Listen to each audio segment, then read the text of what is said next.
पहले तो वसुंधरा राजे से एक मुलाकात होती है और ये मुलाकात सिर्फ वसुंधरा के साथ नहीं होती, बल्कि साथ में उनका पूरा परिवार होता है। और उसके ठीक बाद गांधी परिवार के अहम सदस्यों से, यानी कि वरुण गांधी और उनके पूरे परिवार से प्रधानमंत्री नरेंद्र मोदी की मुलाकात होती है। इन दो मुलाकातों के मायने हर व्यक्ति अलग अलग तरीके से लगा रहा है, लेकिन इन मुलाकातों के बाद सियासी पंडित क्या सोच रहे हैं, वो कौन से समीकरण हैं जो इस बात का संकेत दे रहे हैं कि चाहे अनचाहे मोदी कैबिनेट में एक बड़े फेर बदल की कोशिश शुरू हो चुकी है। आखिरकार ऐसे कौन से संकेत हैं जो ये बता रहे हैं कि अब वो तमाम लोग जो मोदी कैबिनेट में लंबे समय से बने हुए थे, अब उनकी छुट्टी तय है, क्योंकि अब मोदी जी को भी ये लगने लगा है कि ऐसे लोग अगर कैबिनेट में रहे तो बड़ा मुश्किल हो जाएगा 2027, बड़ा मुश्किल हो जाएगा 2029, और बाकी के जो 5 राज्यों के फिलहाल चुनाव अनाउंस हो चुके हैं वहां पर भी मुश्किलें कम होने का नाम नहीं ले रही। सारी बातें जरा विस्तार से करेंगे। नमस्कार, मैं स्वप्निल और आप युगचरण न्यूज देख रहे हैं। दोस्तों, आगे बढ़ें उससे पहले वही छोटी सी अपील, अगर आप युगचरण पे आज पहली बार आए हैं तो इस चैनल को सब्सक्राइब जरूर करें। हमारी और आपकी मुलाकात यहां पर लगातार होती रहती है, लिहाजा इतनी जिम्मेदारी तो आपकी बनती है कि आप इसे सब्सक्राइब करते हुए जाएं। अब आगे बढ़ते हैं। आपकी स्क्रीन पर बारी बारी से मैं जरा 2 तस्वीरें दिखाना चाहता हूं। पहली तस्वीर वसुंधरा राजे और प्रधानमंत्री नरेंद्र मोदी। लेकिन ध्यान देने वाली बात क्या है, वसुंधरा राजे ने अपनी राजनीतिक जीवन को ठीक तरीके से जिया है। आज भी एक बड़ा चेहरा है। बात इतर है कि जब पर्ची वाला मुख्यमंत्री राजस्थान में तय करना था तो वसुंधरा राजे के हाथ में ही पर्ची थमा दी गई थी। वो नाम था भजनलाल शर्मा का। लेकिन इस बार जब वसुंधरा पहुंची तो अकेले नहीं पहुंची थी, पूरे परिवार के साथ पहुंची थी। उनके बेटे दुष्यंत भी वहां पर मौजूद थे।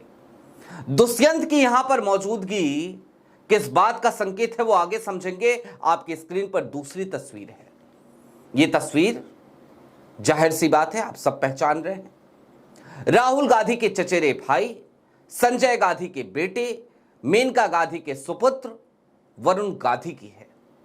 वरुण गांधी लंबे समय से भारतीय जनता पार्टी से ऐसा लगता था जैसे वो नेपथ्य में चले गए हैं, दूरी बना रखी है।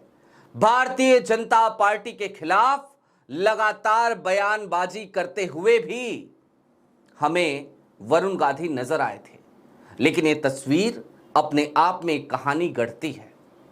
लेकिन हमने कहा था मोदी कैबिनेट में फेरबदल, हमने कहा था मोदी कैबिनेट में बदलाव होगा, तो वो कौन सा बदलाव है, क्या हो सकता है, जरा उसको समझने की, उसको डिकोड करने की अब कोशिश करते हैं। दरअसल आज की तारीख में मोदी सरकार जो बैसाखियों पर टिकी हुई है, हालांकि एक बैसाखी को तो उन्होंने ऐसा लगता है जैसे अपनी पार्टी में ही शामिल कर लिया है। अब वो बैसाखी बैसाखी है नहीं। आप समझ गए होंगे हम बिहार वाली बैसाखी की बात कर रहे हैं, यानी कि नीतीश कुमार की। नीतीश कुमार जो आज की तारीख में भारतीय जनता पार्टी के इशारों पर नाचने के लिए तैयार बैठे हैं।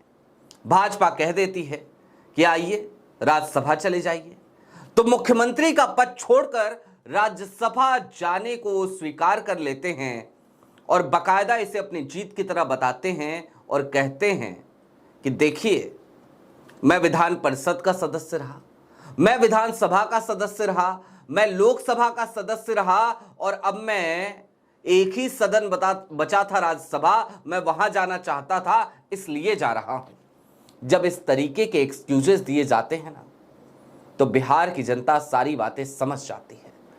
कितना क्यूट सा एक्सक्यूज था ना, कि चूंकि एक ही सदन बचा था वहां जाना चाहते थे, इसलिए मुख्यमंत्री की कुर्सी छोड़कर हम राज्यसभा जा रहे हैं। खैर, इस बैसाखी पे बात करना बेफिजूल है।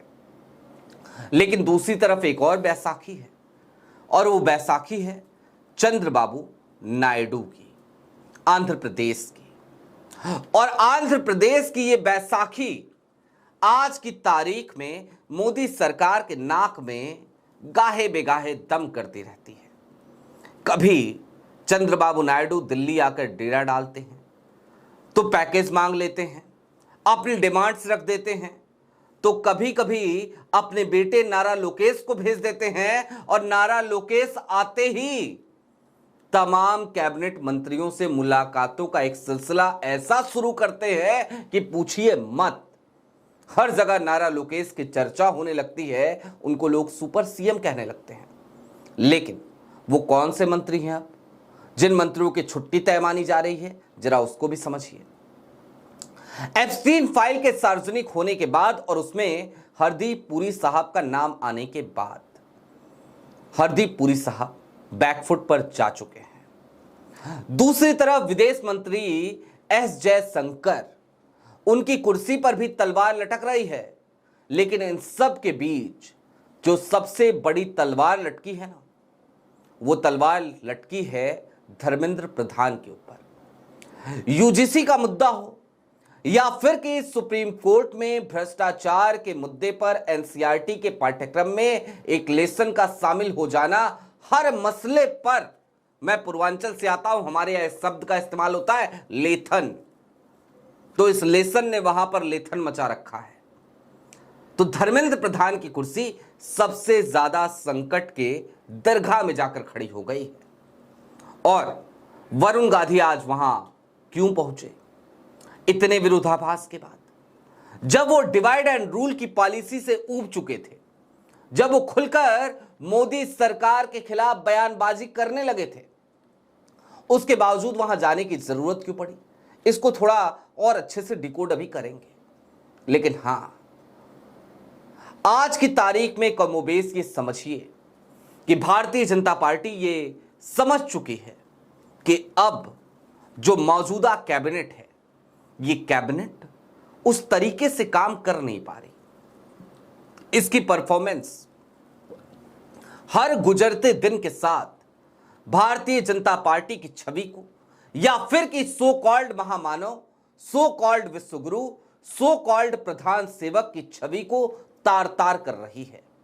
और धर्मेंद्र प्रधान तो ऐसा लगता है जैसे किसी मुहिम पर निकल पड़े हों कि इन प्रकारेण हम एक काम करेंगे, और वो काम ये होगा कि हम मोदी सरकार की छवि को हर गुजरते दिन के साथ धूमिल करेंगे, इनके वोट बैंक को हर गुजरते दिन के साथ कमजोर करेंगे। मसलन यूजीसी का मुद्दा क्या थम गया है? जवाब है नहीं। लेकिन हां, धर्मेंद्र प्रधान के साथ साथ एक और कुर्सी है जो दांव पर लगी है। वैसे दांव पर तो प्रधानमंत्री नरेंद्र मोदी की कुर्सी भी लगी हुई है, लेकिन मोदी जी खुद की विदाई करवाएं, उससे पहले वो कई लोगों की विदाई तो कराना ही चाहेंगे। तो एक नाम है खाटी भाजपाई का, एक नाम ऐसा भी है जो लगातार भारतीय जनता पार्टी को मजबूत करता रहा, और एक नाम ऐसा है ये जिसने खुद प्रधानमंत्री नरेंद्र मोदी को प्रधानमंत्री बनने जा रहे हैं इस बात का अनाउंसमेंट किया था। समझ पाए आप कौन सा नाम है? वो नाम है उत्तर प्रदेश के पूर्व मुख्यमंत्री, वर्तमान समय में रक्षा मंत्री, डिफेंस मिनिस्टर राजनाथ सिंह का। धर्मेंद्र प्रधान और राजनाथ सिंह, ये वो दो नाम हैं जिनकी कुर्सी पर आज की तारीख में सबसे बड़ी तलवार लटक रही है। अब इनकी विदाई से इन दो तस्वीरों के क्या मायने हैं, जरा वो भी समझ लीजिए। वसुंधरा राजे जो लंबे समय से मोदी सरकार से नाराज चल रही थी, उनको आनन फानन में बुलाया जाता है। क्या सिर्फ इसलिए कि दुष्यंत को आगे बढ़ाया जाएगा? जवाब है नहीं। क्या वसुंधरा बेरोजगार बैठे रहना पसंद कर रही है? जवाब है नहीं। आज की तारीख में भजनलाल शर्मा से कहीं ज्यादा वसुंधरा राजे के दरबार में राजस्थान के लोग पहुंचते हैं, अपनी बातें रखते हैं।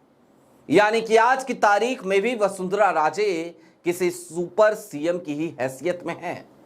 अब जाहिर सी बात है, जो पपेट बिठाया गया था, जो पर्ची वाला सीएम बिठाया गया था, उसके सामने अगर कोई मुश्किलें खड़ी कर रहा है तो उसको आसान करने का तरीका क्या है? कॉम्प्रोमाइज कर लो। तो कॉम्प्रोमाइज करने के चक्कर में राजनाथ सिंह की कुर्सी पे खतरा मंडराने लगा है। वैसे भी बड़ा लंबा समय बीत गया जब राजनाथ सिंह भारतीय जनता पार्टी की वेबसाइट पर मार्गदर्शक मंडल में भेजे जा चुके थे, और अब वो समय आ चला है जब वसुंधरा कभी भी राजस्थान की राजनीति को छोड़कर दिल्ली की राजनीति में सक्रिय हो सकती हैं। कुल मिलाकर इसे इस तरीके से समझिए कि कभी भी यह ऐलान हो सकता है कि मोदी मंत्रिमंडल में बहुत बड़ा फेरबदल हो रहा है, और इस फेरबदल में धर्मेंद्र प्रधान की जगह पर वरुण गांधी की ताजपोशी हो रही है और राजनाथ सिंह की जगह पर वसुंधरा राजे की। आपकी क्या राय है वो हमें कमेंट बॉक्स में जरूर बताइएगा। अभी के लिए दीजिए इजाजत। चलते चलते फिर वही अपील, चैनल पर नए हो तो सब्सक्राइब करते हुए जरूर जाइएगा, क्योंकि युग चरण पर हमारी मुलाकातों का सिलसिला लगातार जारी है। बहुत शुक्रिया।